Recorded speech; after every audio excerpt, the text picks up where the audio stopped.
ओम गम गणपतये नमः। ओम श्री सरस्वत्यै नमः। ओम श्री सद्गुरु परमात्मने नमः। ओम नारायण नारायण। श्री योग वासिष्ठ महारामायण निर्वाण प्रकरण 45वां सर्ग। 45वें सर्ग में हम लोग पढ़ रहे हैं कि तत्व ज्ञान से जो समाधि उपलब्ध होती है, उस समाधि रूपी वृक्ष पर चढ़ने पर जो भूमिकाएं प्राप्त होती हैं, उन भूमिकाओं के अंतर्गत आपको क्या अनुभव होता है। तो कल हम लोगों ने पढ़ा था कि यदि आपको तत्व में विश्राम प्राप्त करना है, जो 3 प्रकार की इच्छाएं हैं, लोकेशना, स्त्री ऐशना और धन ऐशना, यानी प्रसिद्धि की इच्छा, स्त्री की पुत्र परिवार आदि की इच्छा और धन की इच्छा, इनको त्यागना पड़ेगा। इनको त्यागने के उपरांत ही आपको जो वास्तव तत्व है उसमें विश्रांति प्राप्त हो सकती है। उसके आगे कहते हैं कि जो 2 तत्व हमको अनुभव में आते हैं, एक दृश्य तत्व, दूसरा दृष्टा तत्व। जो दृश्य तत्व है और जो दृष्टा तत्व है, दोनों का शोधन करने के पश्चात दोनों की एकता का अनुभव करने के लिए, जब दोनों की एकता का भाव किया जाता है, एकता का अनुभव तुरंत होता नहीं है, समझने के उपरांत उसकी भावना करनी पड़ती है। तो उसकी भावना करने पर तद अनुरूप वृत्ति बनती है। उसी को बोला जाता है ब्रह्माकार वृत्ति या परम साक्षात्कार वृत्ति। और उसमें जब एक निश्चित सीमा के उपरांत बल उत्पन्न होता है, तो वही संपूर्ण भेदों का नाश करके ब्रह्म तत्व को प्रकाशित करती है। यानी आपको बोध प्रदान करने का जो काम है वो ब्रह्माकार वृत्ति करती है। बिना ब्रह्माकार वृत्ति के आपका अज्ञान कभी निवृत्त होने वाला नहीं है। और इसके बाद कहते हैं कि ब्रह्माकार वृत्ति क्या दूसरी संसाराकार वृत्तियों की तरह है कि जैसे कामाकार वृत्ति आई तो काम के पहले ऐसा व्यक्ति था, कामाकार वृत्ति के पश्चात भी वैसे ही रहता है, कोई परिवर्तन नहीं होता है। जिस समय वो वृत्ति रहती है उस समय उसका प्रभाव रहता है, चाहे कामाकार वृत्ति हो, चाहे क्रोधाकार वृत्ति हो और चाहे इष्टाकार वृत्ति हो। इष्टाकार वृत्ति में जब आपने अच्छी भावना की और इष्टाकार वृत्ति बनी, तब आपको शांति का, सुख का, प्रेम का एहसास होता है। और थोड़े समय के पश्चात जब वो वृत्ति गुजर जाती है तो फिर से संसार की वृत्तियाँ सुख और दुख उत्पन्न कराने लगती है। तो क्या ठीक वैसे ही ब्रह्माकार वृत्ति भी है? तो इसके लिए क्या उदाहरण दिए थे, जैसे धनुष का होता है। जो दूसरी वृत्तियाँ हैं वो धनुष के समान है। धनुष पे एक बार प्रत्यंचा चढ़ा करके खींचा जाता है, तो छोड़ देने के उपरांत प्रत्यंचा वापस अपनी जगह पर आ जाती है। तो बोलते हैं कि ब्रह्माकार वृत्ति वैसी वृत्ति नहीं है कि आप खींचने के उपरांत, यानी ब्रह्माकार वृत्ति बनाने के पश्चात छोड़ देने पर वह पूर्व स्थिति में आपके चित्त को ले जाएगा। वह किसकी तरह है? बोले जैसे पुष्पों का धनुष बनाया हुआ हो। तो पुष्पों का धनुष तो एक एक पुष्प रख करके ज़मीन पर तभी बना सकते हैं, ऐसे तो बनाया नहीं जा सकता। तो उसमें खींचने के लिए पुष्पों की डिज़ाइन चेंज करनी पड़ेगी। जो पहले थोड़ी दूर पर रखे थे नज़दीक रख दिए जाएंगे, तो उनकी आकृति तो चेंज नहीं होगी, क्योंकि पुष्प तो अपने आप वापस नहीं जाते। तो ब्रह्माकार वृत्ति के उपरांत, या बोलते हैं कि ब्रह्माकार वृत्ति ने जब आपका अज्ञान निवृत्त कर दिया, तो उसके उपरांत जो चित्त होता है उसमें से जो संस्कार होते हैं वो संस्कार भस्मीभूत हो जाता है।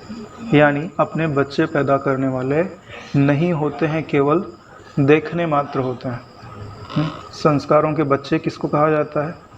इच्छाओं को। आपके चित्त के अंदर जो संस्कार हैं वही 3 गुणों से मिल करके इच्छा उत्पन्न करते हैं। इच्छा उत्पन्न करने में 2 कारण हैं, एक तो आपके संस्कार और दूसरा प्रकृति में स्थित गुण। 2 चीज़ मिलते हैं तब इच्छा उत्पन्न होती है। केवल एक ही चीज़ रहे तो इच्छा उत्पन्न नहीं होती। जैसे कारण शरीर में संस्कार तो है, लेकिन गुणों से जुड़ाव न होने के कारण इच्छा नहीं दिखाई देती।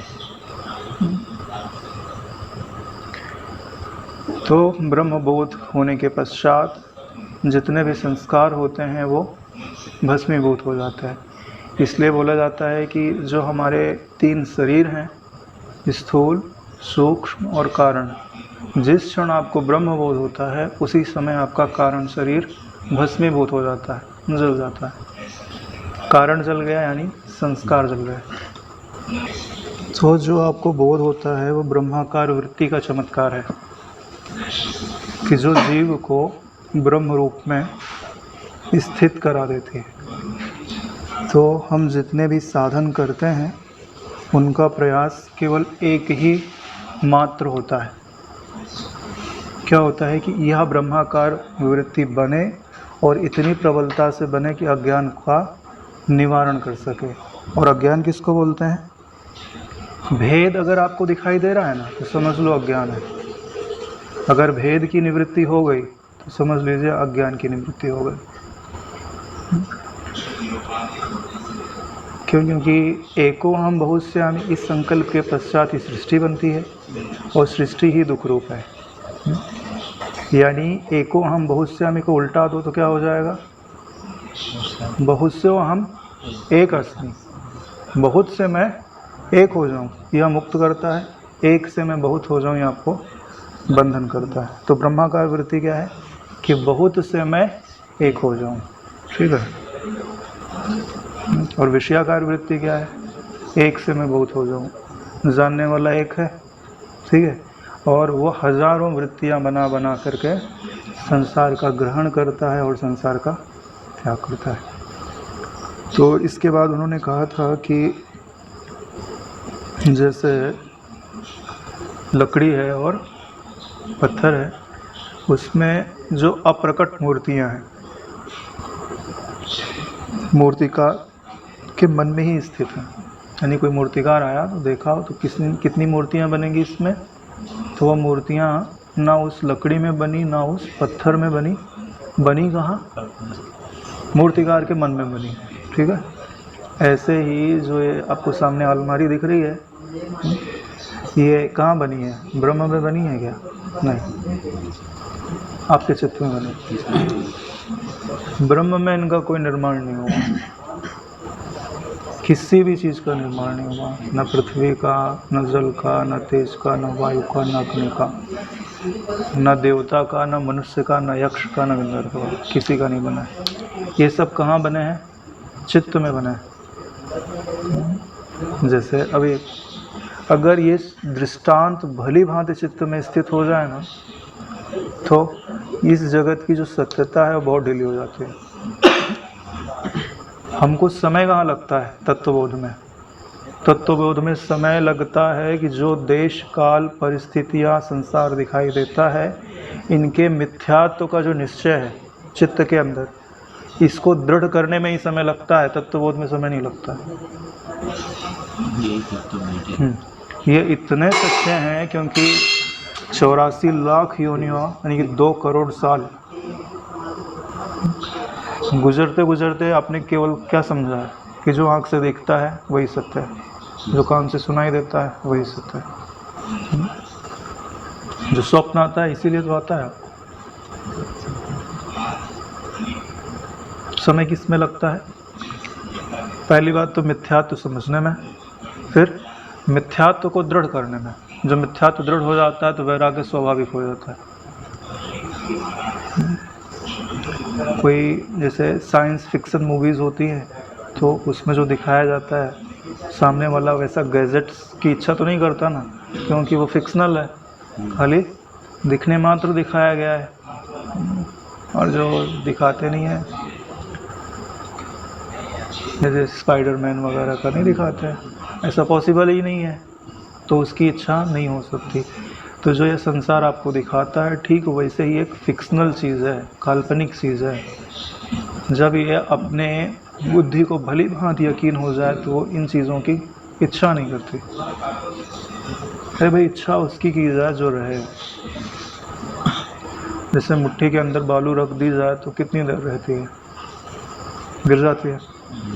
ऐसे ही आपके मन ने कोई आकृति गढ़ी तो कितनी देर रहेगी, मन का ही ठिकाना नहीं है। जैसे हवा के अंदर कोई आकृति बन रही हो तो अरे नारायण, पृथ्वी में बनाओ तो कुछ देर रुकती भी है, ठीक है, जल में बनाओ तो उससे कम रुकती है, और हवा में बनाओगे तो बिल्कुल ही नहीं रुकेगी। मन में और वायु में ज़्यादा अंतर नहीं है। मन और प्राण यानी वायु एक ही चीज़ है। अगले श्लोक में उन्होंने बोला था कि ध्यान के विषय में श्लोक है। अब जो पढ़ेंगे हम लोग वो ध्यान के विषय में ही पढ़ेंगे। यहाँ पे कहते हैं कि जब आपको अज्ञान अवस्था है तो अज्ञान अवस्था में जो ब्रह्म है वो प्रपंच सहित भासता है। प्रपंच किसे कहते हैं? अस्थि, भाति, प्रीति, नाम और रूप। ये 5 चीज़ें मिल जाती हैं तो उसको क्या बोला जाता है? प्रपंच। प्रपंच में से 2 चीज़ें निकाल दो तो ब्रह्म शेष रह जाता है। नाम और रूप निकाल लो। अस्थि, भाति और प्रियता ये आपका स्वरूप है। उसमें नाम और रूप मिला दिया तो प्रपंच खड़ा हो गया। प्रपंच यानी मायाजाल, सत्य नहीं। बोले ये प्रपंच रच रहा है, साधारण भाषा में बोलते हैं। इसका मतलब है कि कुछ सत्य है, उसमें अपना मिला के उस चीज़ को ऐसे बढ़ा रहा है कि वो एक जंजाल बन जाए जिसमें कुछ समझ में नहीं आया कि ये कहना क्या चाह रहा है और हुआ क्या था। इसी को बोलते हैं प्रपंच रचना हिंदी में। तो माया ने भी वही काम किया हुआ।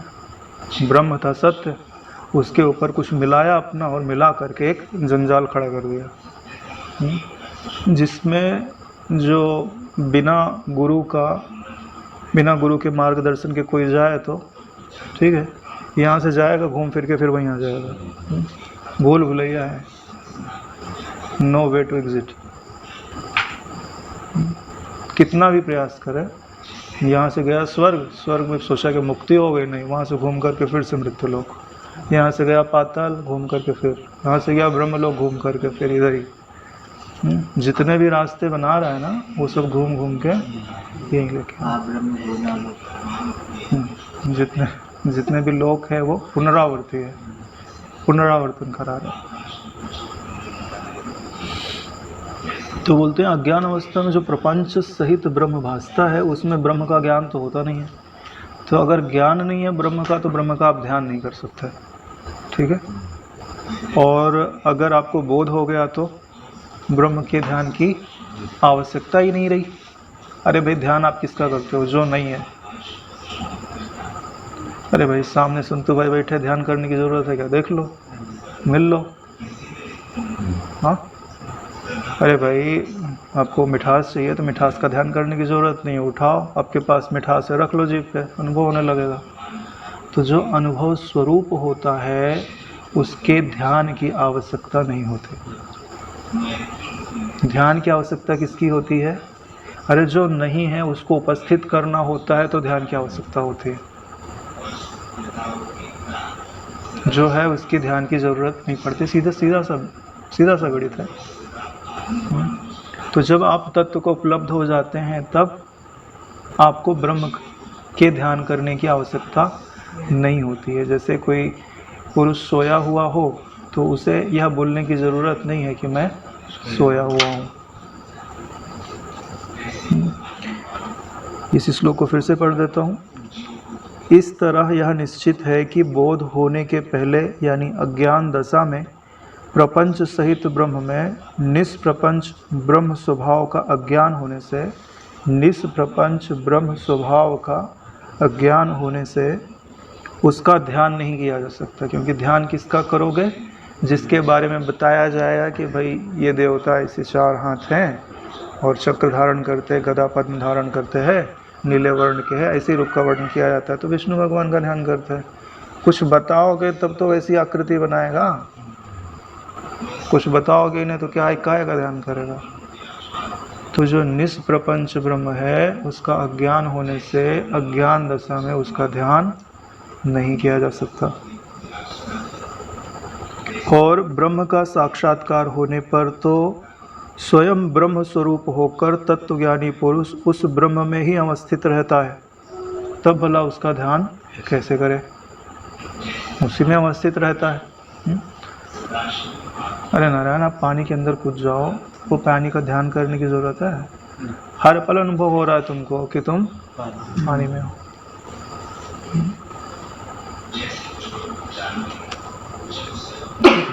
तब भला उसका ध्यान वह कैसे कर सकता है? कहने का तात्पर्य यह है कि सोता या जागता हुआ कोई भी पुरुष अपने में यह ध्यान नहीं करता कि मैं सो रहा हूँ या मैं सुषुप्त हूँ। अगर जाग गया तो भी ध्यान नहीं करता कि मैं जागा हुआ हूँ। क्यों? क्योंकि ये उसका अनुभव है। जो प्रत्यक्ष अनुभव होता है उसके लिए ध्यान की आवश्यकता नहीं होती है। यानी जो अनुभव में आ ही रहा हो उसके लिए ध्यान की आवश्यकता नहीं है। सोकर उठने के बाद जैसे पुरुष को स्वाप्नित पदार्थों में तुच्छ बुद्धि होने से आत्यांतिक विरक्ति रहती है। जो भी विषय चल रहा था वही विषय है कि अगर आप सो करके उठ गए तो जो स्वप्न के पदार्थ हैं उसमें आत्यांतिक विरक्ति रहती है, क्योंकि उसे स्पष्ट पता है कि ये उपलब्ध होने वाले नहीं है। अरे स्वप्न में आपने कोई सुंदर स्त्री देख ली तो जागने पर उसका एड्रेस लेकर ढूंढने जाएंगे क्या? एड्रेस ही नहीं मिलेगा।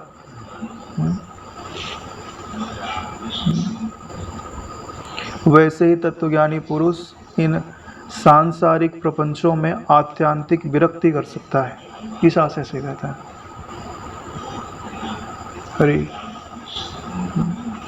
बिना आत्यांतिक विरक्ति के विश्राम प्राप्त नहीं होता। पड़े हुए है ना।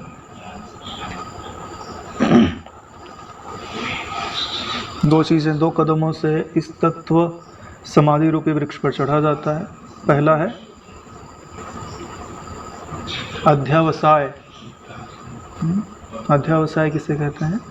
कि जितना भी आपने योग किया है, उपासना की है, धारणा, ध्यान, प्रत्याहार, जो भी आपने किया है, जितना भी प्रयत्न किया है, साधन चतुष्टय जुटाया है, वो सब अध्यावसाय यानी बड़े प्रयत्न में गिना जाता है। और दूसरा कदम क्या है कि जितनी भी संसाराकार वृत्तियां हैं उनसे प्रबल वैराग्य कि ये नहीं चाहिए। राम जी के जैसे, राम जी का निश्चय कैसा था कि यह सांसें चलते चलते स्वयं ही क्षीण हो जाएंगी, लेकिन मैं अब अपने चित्त को विषयों की ओर प्रवृत्त नहीं होने दूंगा। इतना प्रबल निश्चय होता है तब तत्व समाधि घटित होती है। और जब तक तत्व समाधि घटित नहीं हुई और तत्व समाधि घटित हुई तो उसके टॉप पे पहुँचे। तत्व समाधि में भी जैसे जैसे चढ़ते जाता है तो जो मोक्ष रूपी फल है वो सातवीं भूमिका में कहा जाता है।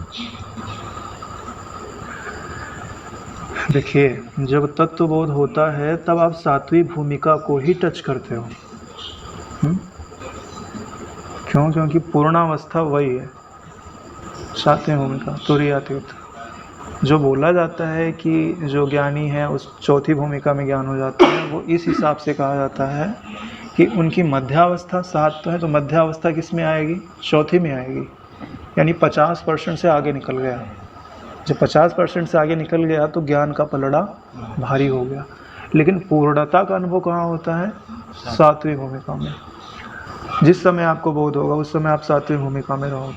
फिर वहाँ से जब ज्ञान काल खत्म हुआ, यानी कि आपको जो ब्रह्माकार वृत्ति का प्रभाव हटेगा ही हटेगा।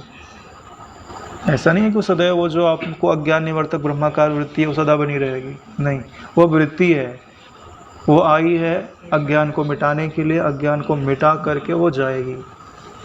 जब जाती है तब हमेशा वो सातवीं भूमिका में नहीं रहता। आकर के कहाँ रुकता है? चौथी भूमिका में। सातवीं से डायरेक्ट चौथी भूमिका। और अगर उसको उस ध्यान में बैठने का समय नहीं दिया गया, कोई प्रवृत्ति में लगा दिया तो तीसरी भूमिका में भी आ सकता है। तीसरी, साढ़े तीसरी, चौथी, इसमें वो ट्रांजिशन करता रहेगा, क्योंकि ये चित्त की भूमिका है। अरे भाई, चित्त तो प्रकृति पे निर्भर करता है। प्रकृति का है ना, चित्त प्रकृति का होता है, ये भूमिकाएं भी प्रकृति की हैं। तो अगर उसको उस परमात्म तत्व में समाहित रहने का समय नहीं दिया गया तो उसकी भूमिकाएं 3.5-4 भूमिका तक वो रहेगा। अगर उसको समय दे दिया गया तो असंशक्ति में ज़्यादा समय तक रहने लग गया तो 5वीं में आ गया, पदार्थ भावनी में रहने लग गया तो 6वीं में आ गया, और ज़्यादा समय ऋषभदेव की तरह मिल गया तो 7वीं में चला गया। ऐसा कहीं भी बोला भी जाता है कि 7वीं भूमिका में अगर लगातार डिस्टर्ब नहीं किया जाए तो मैक्सिमम 21 दिन, 21 दिन के बाद देह छूट जाएगा, क्योंकि संभालने वाला कोई रहता भी नहीं है और उसका प्रारब्ध होगा तो खींच लाएगा। 21 दिन के अंदर कोई ना कोई डिस्टर्ब करने वाला हो जाएगा।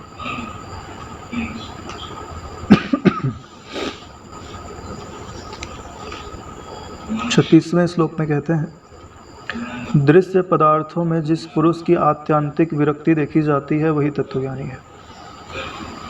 दृश्य पदार्थों में जिसकी आत्यांतिक विरक्ति देखी जाती है वही तत्वज्ञानी है।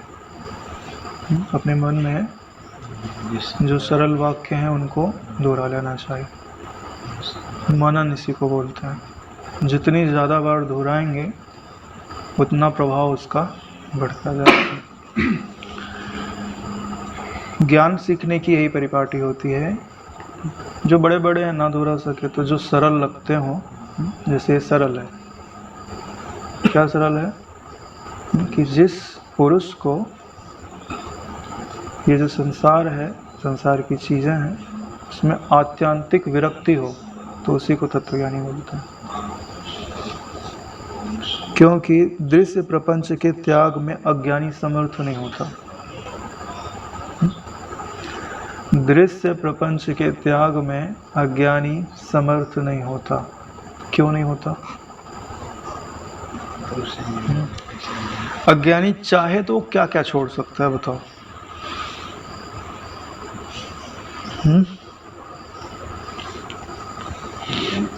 ये संसार में सत्य बात है तो सोचेगा तो कितना तक सोचेगा, उसका अज्ञान का ही दशा ही अज्ञात की है।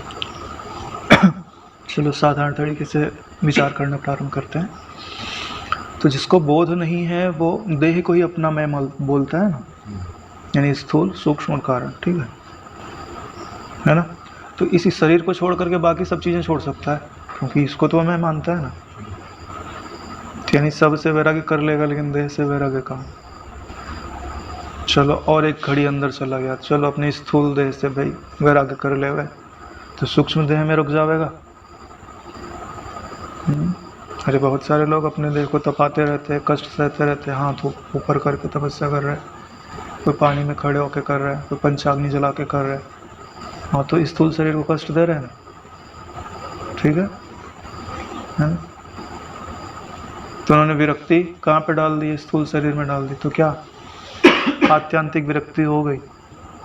नहीं हुई। आत्यांतिक विरक्ति का सीधा सा अर्थ होता है कि जिसमें चित्त का परित्याग करने की सामर्थ्य हो वही आत्यांतिक विरक्ति कर सकता है। आत्यांतिक विरक्ति यानी पर वैराग्य। पर वैराग्य किसे कहते हैं?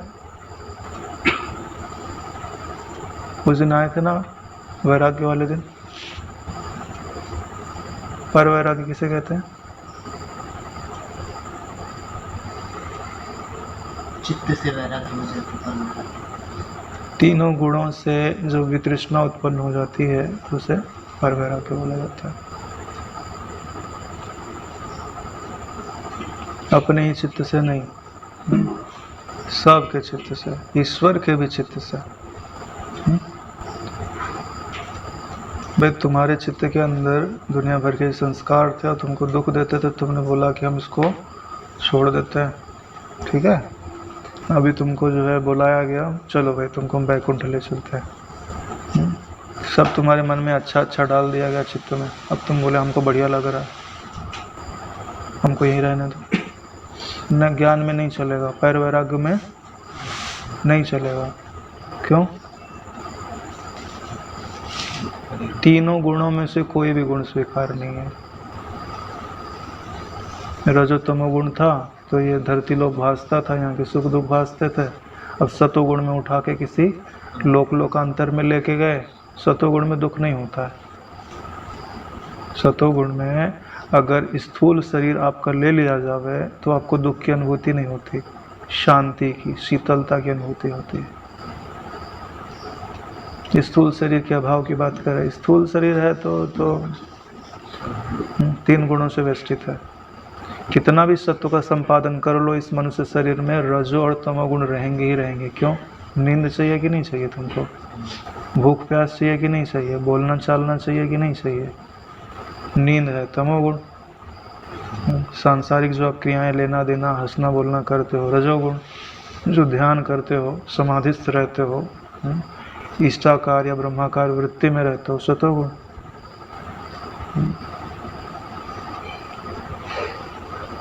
तो तीनों गुणों से वृतृष्णा का अर्थ होता है कि जब आपके चित्त में आनंद ही आनंद भास रहा है, बोले तो भी मुझे चित्त स्वीकार नहीं है, तो भी मुझे प्रकृति स्वीकार नहीं, प्रकृति के गुण स्वीकार नहीं है। क्यों?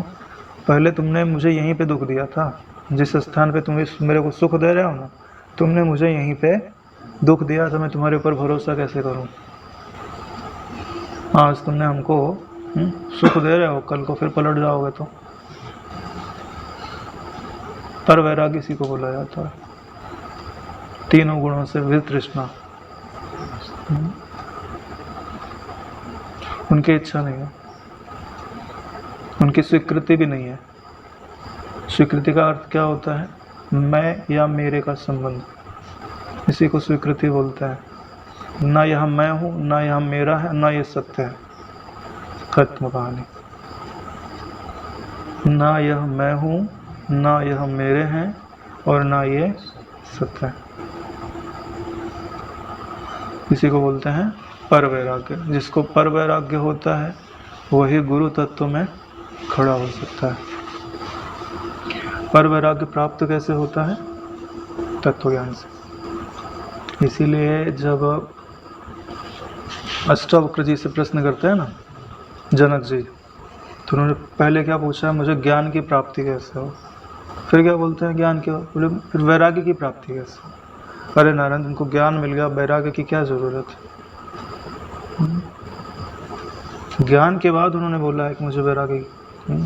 कथम ज्ञानम आपनोति, कथम मुक्तिर्भविष्यति, वैराग्यम च कथम प्राप्तम, एतत् ब्रूहि मे प्रभु।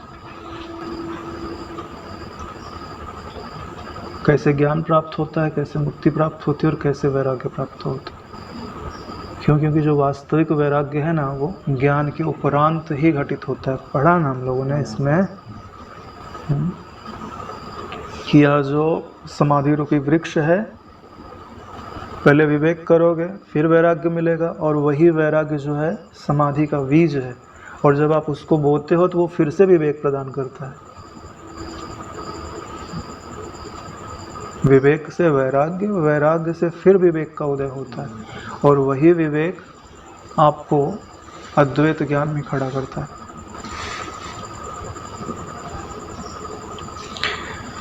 यानी जो अज्ञानी है उसका अनात्म में आत्माभिमान होने के कारण वह आत्यांतिक विरक्ति में समर्थ नहीं हो सकता। कुछ ना कुछ प्रकृति का अंश वो अपने पास रखेगा ही रखेगा, आत्यांतिक विरक्ति नहीं हो सकती। चलिए अब इसके बाद कहते हैं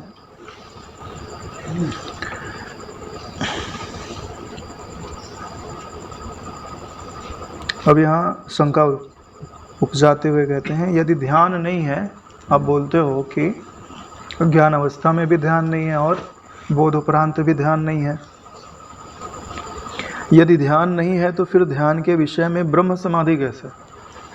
ब्रह्म समाधि का आप वर्णन कर रहे हो और फिर बोल रहे हो कि ध्यान तो हो ही नहीं रहा है, कैसे? क्योंकि धारणा, ध्यान और समाधि, इन तीनों का विषय एक ही निश्चित है। ध्यान, धारणा, ध्यान और समाधि, इनके विषय तो निश्चित हैं कि ये क्या करेंगे। भगवान पतंजलि के सूत्र क्या हैं? देश बंधस्य चित्तस्य धारणा। धारणा किसे कहते हैं? आपकी चित्तवृत्ति को एक निश्चित स्थान में ही लगा दिया जाए, गुरु मूर्ति में लगा दिया जाए, गुरु मूर्ति से आप बाहर नहीं आ सकते। त्राटक जिसको करते हो आप, अंता त्राटक हो चाहे बाह्य त्राटक हो, उसी को क्या बोला जाता है? धारणा। ठीक है। ध्यान की क्या परिभाषा दी गई है योग दर्शन में? तत्र प्रत्यय एकतानता ध्यानम। तत्र प्रत्यय एकतानता ध्यानम। पक्का हो गया? तत्र प्रत्यय एकतानता ध्यानम। प्रत्यय किसे कहते हैं? आपकी वृत्ति में जो नाम और रूप की आकृति बनती है उसी को प्रत्यय बोलते हैं। और उसमें जो आकृति बनी है वो एक की एक ही बनी रहे, बदले नहीं, एक तान हो जाए। जो प्रत्यय बना हुआ है यानी वृत्ति में जो प्रतिबिंबित आकृति है वह एक की एक बनी रहे, स्थिर हो जाए वृत्ति, उसी को क्या बोला जाता है? ध्यान। समाधि का सूत्र क्या बोला गया है?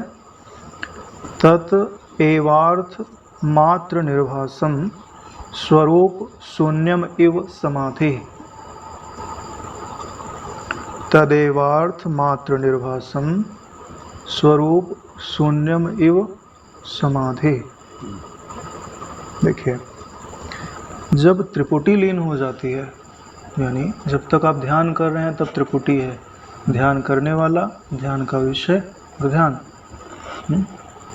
ध्यान, ध्याता, ध्येय, तीन चीज़ें होती हैं। समाधि में क्या होता है कि यह त्रिपुटी का जो स्वरूप है वो कैसा हो जाए? स्वरूप शून्यम इव समाधि। और रहता केवल क्या है? तदेवार्थ मात्र निर्भासम,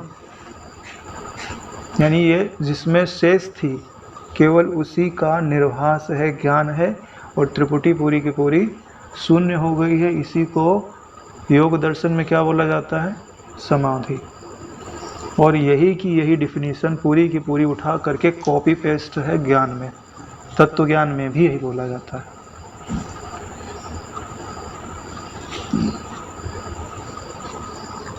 त्रयम एकत्र संयम, इन तीनों को मिला दीजिए, उसी को संयम कहा जाता है।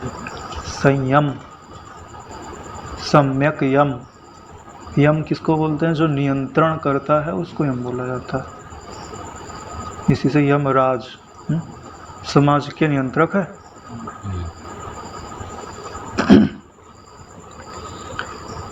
37वें श्लोक में कहते हैं, प्रमाता, प्रमेय और प्रमाण स्वरूप या ज्ञाता, ज्ञेय और ज्ञान स्वरूप जगत का एकमात्र साक्षी स्वरूप ज्ञान रूप से जो बोध है वही यथार्थ स्वभाव में उत्तम स्थिति का कारण होने से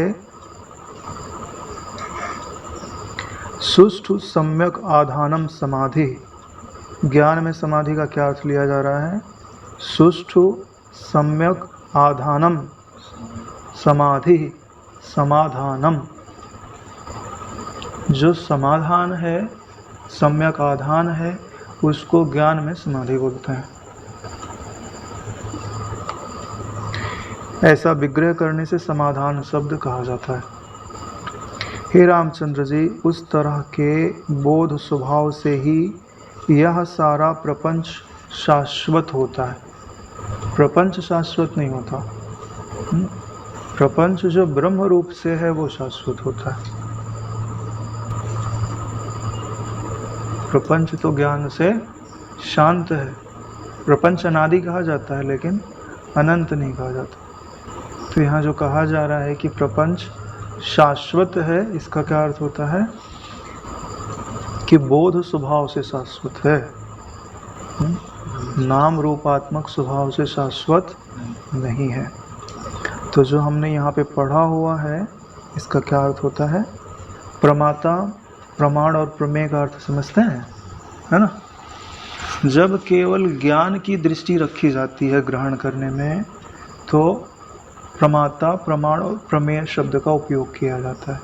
जब भोग की दृष्टि रखी जाती है तो भोक्ता, भोग्य और भोग का शब्द रखा जाता है, और जब कार्य करने की दृष्टि रखी जाती है तो कर्ता, कर्म और करण से शब्द का उच्चारण किया जाता है। तो है एक ही चीज़ है, जिसको आप कभी कर्ता कहते हो, जिसको कभी आप भोक्ता कहते हो, जिसको आप कभी ज्ञाता कहते हो, उसी को यहाँ प्रमाता कहा जाता है। यानी जो अंतःकरण का उपयोग करके कुछ जानता है उसी को प्रमाता कहा जाता है। ठीक है। साक्षी किसे कहते हैं? करणम विनय उपश्यति स साक्षी। जो बिना करणों के देखता है उसको क्या कहते हैं? साक्षी। जो करणों से देखता है उसको क्या कहते हैं? प्रमाता। ठीक है, क्लियर हो गया? तो ये त्रिपुटियां बन रही हैं, प्रमाता, प्रमाण और प्रमेय की। ठीक है। जैसे ये जग है तो क्या हो गया? प्रमेय। प्रमाण क्या हो गया? आपकी आँख। प्रमाता कौन हो गया? जो इसको जान रहा है, मन सहित जो अहम किया हुआ तत्व है वो प्रमाता कहलाएगा।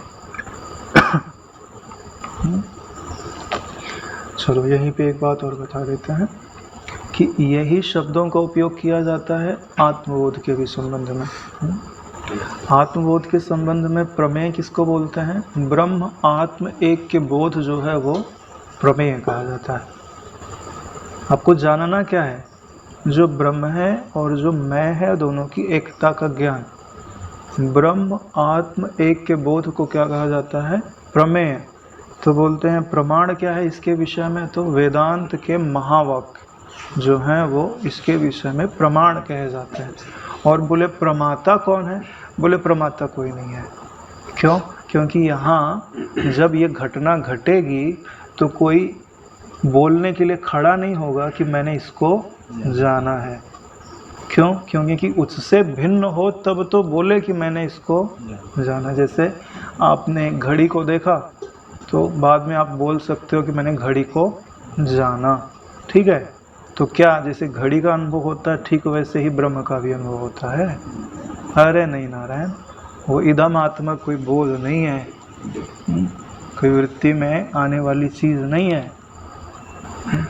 बोलने के लिए जो करण होते हैं वहाँ वो अनुपस्थित है। जब ब्रह्म का बोध होता है तो क्या बुद्धि रहती है? करण रहते हैं क्या? नहीं। करण तब तक रहते हैं जब तक ये मिटते हुए अपने आप को देख रहे हैं, तब तक। बोले हमको कब तक का पता है? जब तक मेरे गले पे तलवार रखी थी ना तब तक का पता है, उसके बाद क्या हुआ वो पता नहीं है। जब ब्रह्माकार वृत्ति संसार के समस्त भेदों का नाश कर रही थी तब तक का तो पता है, उस भेद के निराश के उपरांत क्या था उसका बुद्धि प्रमाण नहीं देती। इसीलिए क्या बोलते हैं? अविद्या निवृत्ति से उपलक्षित जो तत्व है वो ब्रह्म तत्व है। ब्रह्म के बारे में कुछ कहा क्या? नहीं कहा। कितना बताया कि अविद्या की निवृत्ति से उपलक्षित है, अविद्या नष्ट हुई, इतना पता है। जो ब्रह्म तत्व है वो स्व प्रकाश है नारायण, उसको बुद्धि देख के नहीं बता सकती कि ये ब्रह्म है। ब्रह्म बोलेगा कि तू बुद्धि है। सूक्ष्म बातें हैं और बिना चर्चा किए इस पे सूक्ष्म दृष्टि रखे ये समझ में भी नहीं आती। दृष्टि ही नहीं जाती, समय ही नहीं है। इदमाकार वृत्तियों में इतना उलझे हुए हैं कि आत्मानुसंधान के लिए, सूक्ष्म आत्मानुसंधान के लिए समय नहीं है। और जब समय मिलता है तो शरीर में, मन में, बुद्धि में जिस योग्यता का होना आवश्यक था ना वो भी हम पाते हैं कि वो भी बिखर चुका है। अरे नारायण, बिना बल के बोध नहीं होता। शरीर में भी बल चाहिए, प्राण में भी बल चाहिए, मन में भी बल चाहिए, बुद्धि में भी बल चाहिए। भक्ति के अंदर बल की प्रधानता नहीं है, भक्ति के अंदर शरणागति की प्रधानता है, लेकिन तत्वबोध के अंदर बल की प्रधानता है। नया महात्मा बोले मतलब है। भगवान नहीं बोलता कि तुम कोई योग्यता लेकर के आओ तो मैं तुमको मिलूंगा, लेकिन तत्व ज्ञान क्या बोलता है? साधन चतुष्टय लेकर के आओ तब मेरे पास आना, नहीं तो तुमको शब्द मिलेगा, अर्थ नहीं मिलेगा। सब सभी के पास है ही है। शब्द जो भैया ये ग्रंथों में लिखे हैं ना, बोलते हैं ग्रंथालय में चले जाओ, वेदांत के बड़े बड़े शास्त्र होते हैं, तो क्या ग्रंथकार जो वहाँ बैठा रहता है, बोध हो गया उसको, शब्द तो उसके पास भी हैं। बड़े बड़े पंडित मिल जाएंगे, बहुत बड़े बड़े संस्कृत के श्लोक बोल देंगे आपको उपनिषदों के, लेकिन अर्थ का साक्षात्कार नहीं है, जबकि उनका अर्थ वो स्वयं है। अरे भाई, कोई रहस्यमय विद्या हो, किसी कंदरा आदि में पड़ी हुई हो, किसी चीज़ के बारे में हो, उसको कभी देखा नहीं सुना नहीं, उसके बारे में कोई बतावे तो ठीक है, क्या पता होती होगी। ये बातें तो आपके बारे में हल्का सा अनुसंधान करते हैं तो पता चलता है कि नहीं यही चीज़ है, मन के बारे में है, बुद्धि के बारे में है, साक्षी तत्व के बारे में है। यानी ये जो विज्ञान है वो आपके अंतःकरण रूपी लेबोरेटरी में अनुभूत किया जा सकता है, उसका परीक्षण किया जा सकता है। अरे ये कोई ऐसा थोड़ी ना है कि मंगल ग्रह पे कोई मिट्टी पड़ी है उसको ले जाके कहीं अमेरिका में टेस्ट कराना है ना। ये जो परीक्षण होता है वो कहाँ होता है? अपने ही अंतःकरण में। आपके अंतःकरण में विषयाकार वृत्ति भी है और आपके अंतःकरण में आत्म विचार करके तत्व का निश्चय कराने वाली, साक्षी तत्व का निश्चय कराने वाली ब्रह्माकार वृत्ति भी है, आत्माकार वृत्ति भी है। विषयाकार वृत्ति आने पे अंतःकरण में क्या घटित होता है और आत्माकार वृत्ति आने पे अंतःकरण में क्या घटित होता है, दोनों अनुभव आपके पास है। और धारणा, ध्यान और समाधि का भी प्रमाण आपके अंतःकरण में ही मिलेगा, दूसरे के अंतःकरण में तो नहीं मिलेगा ना। तो सारी लेबोरेटरी आपका अंतःकरण ही है, प्रयोगशाला जिसको बोलते हैं। तो यहाँ जो प्रमाता, प्रमेय और प्रमाण ये तीन शब्द थे, इनका अर्थ हमने समझ लिया। ज्ञाता, ज्ञान और ज्ञाता, ज्ञेय और ज्ञान स्वरूप, इनको तो पहले से ही जानते हैं। जगत का एकमात्र, ये जो तीनों आपको दिखाई दे रहे हैं त्रिपुटी का, ठीक है, इन पे अब भली भांति विचार करोगे तो क्या पाओगे? अगर साक्षी है तो ये हैं, साक्षी अपना स्थान हटा लेवे तो ये रहेंगे क्या? नहीं रहेंगे। यानी त्रिपुटी है पर प्रकाश और साक्षी है स्वप्रकाश। यानी सूरज है तो सूरज की रश्मियों में कल्पित जल है, अगर सूरज नहीं है तो ना किरणें होंगी ना जल होगा, ठीक है। तो इसमें क्या समझना चाहिए कि इनका जो वास्तविक स्वरूप है इन त्रिपुटियों का, वह क्या है? साक्षी स्वरूप या ज्ञान स्वरूप। जब आपने इसको ऐसा समझ लिया तो आपने क्या किया कि रश्मियों में जो कल्पित जल था उसको उठा करके क्या समझा कि यह रश्मियां हैं, सूरज की रश्मियां और सूरज से अभिन्न है। तो आपने क्या किया कि जो चीज़, देखो आपको दुख कौन देता है? त्रिपुटी, सच्चाई है। अगर त्रिपुटी शांत हो जाती है सुसुप्ति में तब आपको सुख का एहसास होता है, ध्यान में शांत हो जाती है तब आप सुख का एहसास, और समाधि में तो एकदम, तो सबको इष्ट होती है समाधि। समाधि सबको इष्ट है, चाहे जाने चाहे न अनजाने में। अरे विष्णु भगवान क्या कर रहे हैं, शिव जी क्या कर रहे हैं, ब्रह्मा जी क्या कर रहे हैं, गुरु जी क्या कर रहे हैं। बापू जी का सत्संग है, बोले दिन में जो 1000 बार स्नान नहीं करता हो ना तो वो संत नहीं हो सकता। तो 1000 बार कहाँ जा रहे हैं? जहाँ वृत्ति, जहाँ त्रिपुटी बाधित है।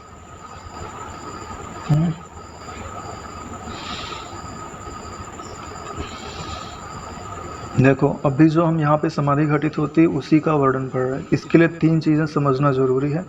सूर्य, सूर्य की रश्मियाँ और रश्मियों में कल्पित जल, ठीक है। दृष्टा, दृष्टा की दृष्टि और दृष्टि में दिखने वाला सृष्टि, 3 चीज़ें हैं। जब उस सृष्टि को आप दृष्टा की दृष्टि से अभिन्न समझो और उस दृष्टि को दृष्टा से अभिन्न समझो तो क्या होता है? सुष्ठु आधानम, सुष्ठु सम्यक आधानम, समाधानम समाधि। तत्व ज्ञान में इसको समाधि बोलते हैं कि जो नाम रूपात्मक सृष्टि थी वह केवल दृष्टा की दृष्टि का विलास था। जो इतनी बड़ी नाम रूपात्मक सृष्टि आपको भासती है वह मात्र दृष्टा की दृष्टि का विलास है। उसको दृष्टा की दृष्टि से एक समझो और उस दृष्टि को दृष्टा से एक समझो, यानी आपने सृष्टि को दृष्टा में बाधित कर दिया, ये दृष्टि को उठाया और दृष्टा में ले जा करके मिटा दिया। क्या किया? सुष्ठु यानी जो सरलता से होता है, सुंदर और सरलता से जो हो जाए उसको सुष्ठु बोलते हैं। आधान बोलते हैं रखने को। तो आपने क्या किया? सृष्टि को एक ऐसी जगह रख दिया जहाँ उसकी दुख रूपता, जहाँ उसकी नश्वरता, जहाँ उसकी अज्ञान रूपता, जहाँ उसकी जड़ता सब क्या हो गई? विलीन हो गई। बचा क्या? बोध स्वरूप। और वह बोध स्वरूप शाश्वत है कि नश्वर है? शाश्वत है। इसलिए अंतिम लाइन क्या लिख दी है? उस तरह के बोध स्वभाव से ही यह सारा प्रपंच शाश्वत होता है। तो अब कैसा अनुभव में आ रहा है कि जिसको तुम प्रपंच बोलते थे ना, वो केवल मेरे ही बोध में प्रतिबिंबित ज्ञान ही था, ना उसमें कुछ अच्छा था ना उसमें कुछ बुरा था। जब आपका ऐसा निश्चय होगा और उस निश्चय में बल होगा, बल की प्रधानता है। क्यों? क्योंकि अगर आपको छोटी मोटी वृत्तियां आकर के चलित कर देती हैं तो, इसलिए कल मैंने बात रखी थी कि जब तक चित्त गंभीर नहीं होता ना, तब तक ज्ञान स्थिर नहीं होता। गंभीर का मतलब क्या होता है कि जो वस्तु में जितना ज़्यादा वजन होता है ना, उसको हिलाने में उतना ही ज़्यादा प्रयास करना पड़ता है। गंभीर का मतलब वजनदार। अगर आपका चित्त वजनदार हो गया, वजनदार किससे होता है? धारणा ध्यान से होता है। जितना आप देखो, ध्यान आपकी वृत्ति को स्थिर करता है। और स्थिर क्यों है? क्योंकि उसमें बल बढ़ गया, वजन बढ़ गया ना। बिना वृत्ति को स्थिर किए नारायण कुछ प्राप्त नहीं होगा, न लौकिक, न पारलौकिक, न पारमार्थिक। वृत्ति को स्थिर करने के लिए प्राण की स्थिरता चाहिए, प्राण की स्थिरता के लिए देह की स्थिरता चाहिए नारायण। कुछ देर आप सीधे बैठो, आपका जो अवचेतन मन है क्या बोलने लगता है, अब कमर टूट जाएगी। थोड़ी देर आराम कर लो, बोला जाता है ना। ओम, बीच बीच में भगवान का नाम लीजिए, है ना। हाँ, भगवान का नाम लीजिए, नहीं तो बहुत प्रकार के जो शत्रु हैं आपके, निद्रा, आलस्य, मनोराज्य, तंद्रा, जो आपको ज्ञान मिलता है ना, जैसे चोर वगैरह होते हैं ना, तो जब देखते हैं जैसे बैंक वगैरह में कोई पैसा निकालने के लिए गया, जब पॉकेट में पैसा फूला हुआ दिखा तो पीछे पड़ गया, जिसका जेब काट लिया जाएगा। ऐसे ही जब आपको जप में उन्नति होने लगेगी, ध्यान में उन्नति होने लगेगी, ज्ञान में उन्नति होने लगेगी, तब क्या होता है कि अब देखा जाता है कि अब इसकी पॉकेट काटी जा सकती है। हाँ, तो निद्रा, तंद्रा, आलस्य, मनोराज्य ये आते हैं। और जब आप ज्ञान में एकदम टॉप पे पहुंचने वाले थे ना, तब विक्षेप डाल देता है, तब पर्दा डाल देता है। ध्यान में ऐसा बहुत होता है। जब एकदम टॉप में आप छूने लगोगे कि एकदम आप त्रिपुटी रंच मात्र बची है कि आप त्रिपुटी की सीमा से बाहर जाने वाले हो ना, उसी समय या तो निद्रा आएगी, या तो तंद्रा आएगी, या तो आलस्य आएगा, मनोराज्य आएगा। अब बहुत हो गया था ना, आँख खोल रहा है। सच में मैं आज गौज वो क्या बोलते हैं अपनी, वो क्या बोलते हैं उसको, गौचंदन जलाते हैं ना, माचिस की तीली लगाया, जलाया। हाँ, तो अभी तो थोड़ा ठंडी आ गई, तो उसको जलाते जलाते अगर हल्का सा भी इधर का उधर होगा, तीली ख़त्म हो जाएगा, जलेगा नहीं। अगर 1 सेकंड के 10वें भाग भी और लगा के रखते ना तो जल जाता। ध्यान में भी यही होता है नारायण। आपने अगर 1 मिनट और धैर्य कर लिया होता तो परिणाम और अलग हो जाता। एकदम छोटी सी चीज़ का अंतर है, सफलता में बहुत बड़ा अंतर नहीं होता। जो प्रयासरत है और जो प्रयास नहीं कर रहे उनकी तो बात ही नहीं है। क्रिकेट में देखो हल्का सा एज लग जाता है, एकदम बारीक सा, तो अल्ट्राइज वाले पकड़ लेते, बाहर निकाल देते हैं। ऐसे ही है हमारे चित्त में, हल्का सा अगर जहाँ जड़ और चेतन का संबंध विच्छेद होना था, ध्यान के बारे में बोल रहा हूँ, तो ध्यान में तो करना ही पड़ता है नारायण। ये जो विषय हमारे चित्त में मतलब महाभारत मचा के रखे हुए हैं, इनको तो एन के इन प्रकार हटाओ। पहले मत सोचो कि ज्ञान से हट रहे हैं, कि प्राणायाम से हट रहे हैं, कि भक्ति से हट रहे हैं, कुछ मत सोचो। जैसे भी हटते हैं तुम हट जाओ, बाद में मैं देख लूँगा तुमको। बाद में जो बैरियर बनाना है, चाहे मेरे को ज्ञान का बैरियर बनाना पड़े, चाहे प्राणायाम का बनाना पड़े, चाहे भक्ति का बनाना पड़े, बैरियर में बाद में बना लूँगा। पहले तुम लोग निकलो यहाँ से। अरे नारायण, इतना उपद्रव मचा के रखा है वृत्तियों में कि आपको पल भर शांत नहीं होने देता है। आप कितना भी समझाओ कि ये बापूजी का सबसे तात्विक सत्संग है, आज हम इसका मनन करेंगे, निधिध्यासन करेंगे, इसमें समाधिस्थ रहेंगे, आत्माकार वृत्ति का प्रवाह बनाएंगे, लेकिन होता है क्या? हाँ, थोड़ी देर इधर उधर हुआ, फिर मन खींच के लेके गया, ये करना है, ये पाना है, वो।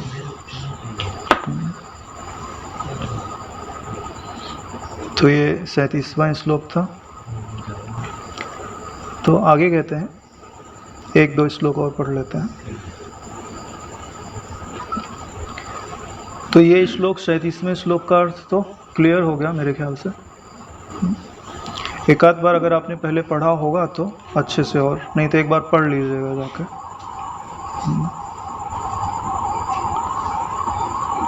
जो भगवान पतंजलि का सूत्र है समाधि वाला, इस वचन का भी दृष्टा और दृश्य को एक बनाकर, देखो वही बात जो हमने ऊपर बताई हुई है, वही बात यहाँ पे नीचे पढ़ने को मिलेगी। दृष्टा और दृश्य को एक बनाकर उसके द्वारा मन के विलय में ही तात्पर्य है। मन के विलय में ही तात्पर्य है। यहाँ हम ज्ञान का उपयोग कर रहे हैं, वहाँ तत्र एक तानता ध्यान का उपयोग करते थे। खंडानंद जी बोलते थे कि यदि आपका मन स्थिर हो गया तो आप ब्रह्म में ही हो। क्यों? नारायण, ब्रह्म के सिवा स्थान देने वाली कोई वस्तु है क्या? नहीं। और आपको इस संसार में आप हो, यह भान कौन कराता है? आपकी चित्तवृत्ति बताती है कि आप देह हो, धरती पे हो, भारत में हो, अहमदाबाद में हो, आश्रम में हो, आपका ये नाम है, ये रूप है। कौन बता रहा है? चित्तवृत्ति। अगर चित्तवृत्ति को समेट दिया गया, शांत कर दिया गया, फिर आपके बारे में कोई भ्रम फैलाने वाला है क्या? आप कहाँ पे हो? ब्रह्म में भी हो, ब्रह्म में ही हो। आपको उसका बोध हो चाहे ना हो। अगर बोध है तो आप तत्वज्ञ हो, बोध नहीं है तो समाधि में हो। घटित वही होता है। घटित वही होता है नारायण। घटना वही घटनी है, ज्ञान केवल उस तत्व का बोध प्रदान करता है। ज्ञान कोई नवीन परिस्थिति खड़ी नहीं करता नारायण। देखो, है वृत्तियां, फिर है वृत्तियों का बदलाव, और फिर है वृत्तियों का अभाव। तीन चीज के सिवा और किसी चीज का अनुभव नहीं होता। वृत्ति, अभी ये जगत अपने को लग रहा है तो इस जगत की वृत्तियां हैं, इसका अनुभव हो रहा है, ठीक है। अभी बिठा दिया और कोई योगी आया और आपको बिठा दिया, बोले चल बैठ, मैं तेरे को गोलोक का दर्शन कराता हूँ। क्या होगा?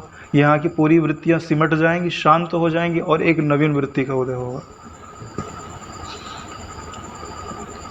वो देश भासेगा, वो काल भासेगा, वहाँ पे जो रूप होगा आपको वो भासेगा।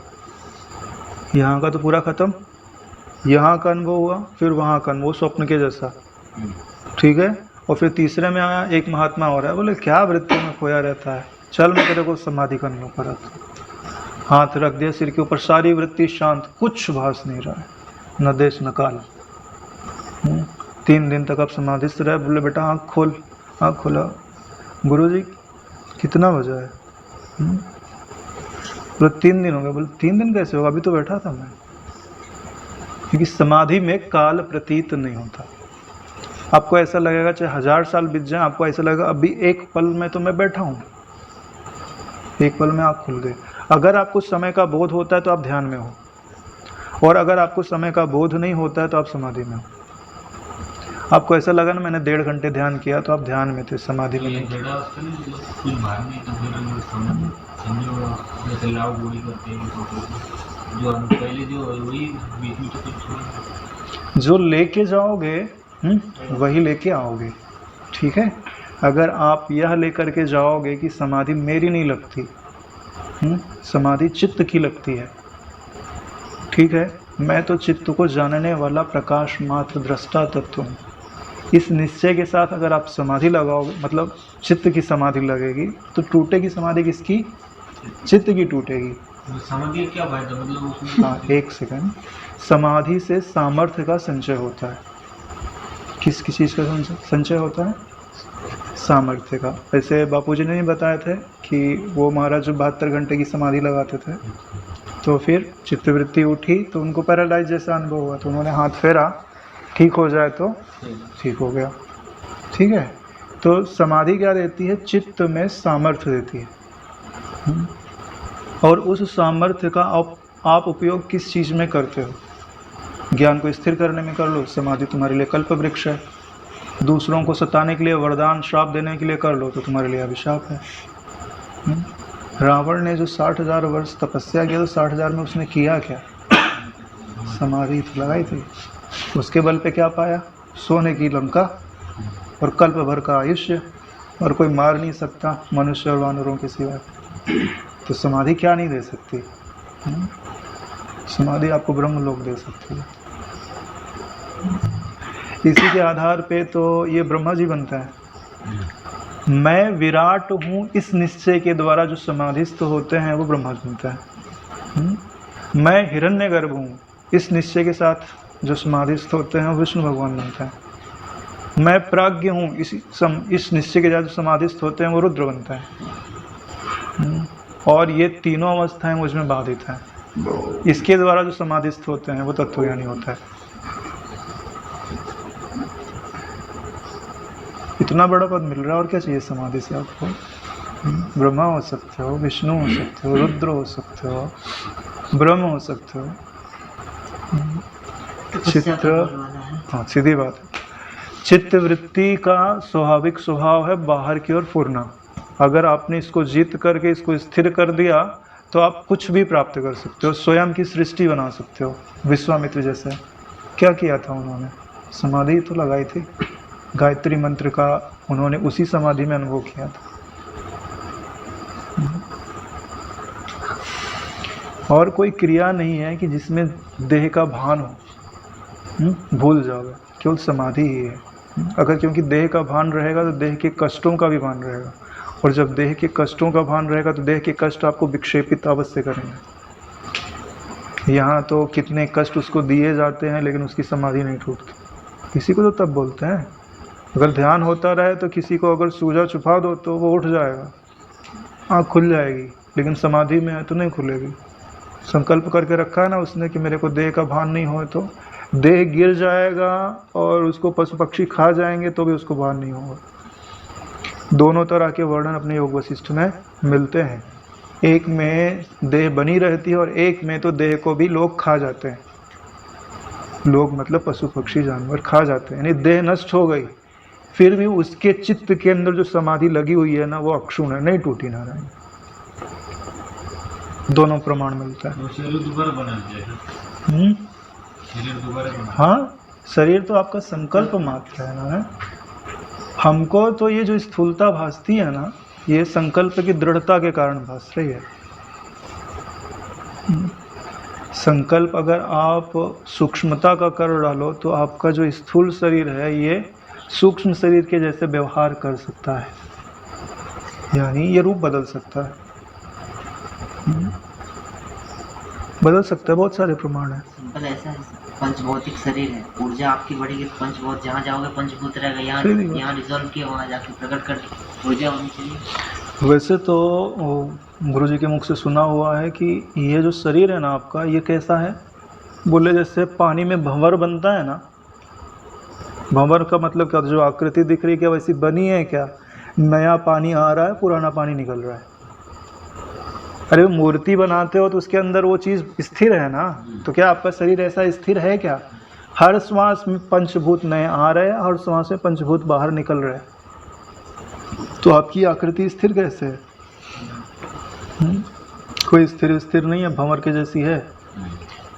अगर भी जैसे समाधि का वर्णन करते हैं, चेतन समाधि बोलते हैं कि व्याप गया, उसमें तो व्यक्ति की जागृति तो बनी रहती है। एक बोलते हैं समाधि में गया तो शून्य अवस्था, कल चर्चा करेंगे, ठीक है। ओम सहनावतु सहनो भुनक्तु सह वीर्यं करवावहै तेजस्विनावधीतमस्तु मा विद्विषावहै। ओम शांति शांति शांति। श्री सद्गुरुदेव भगवान की जय।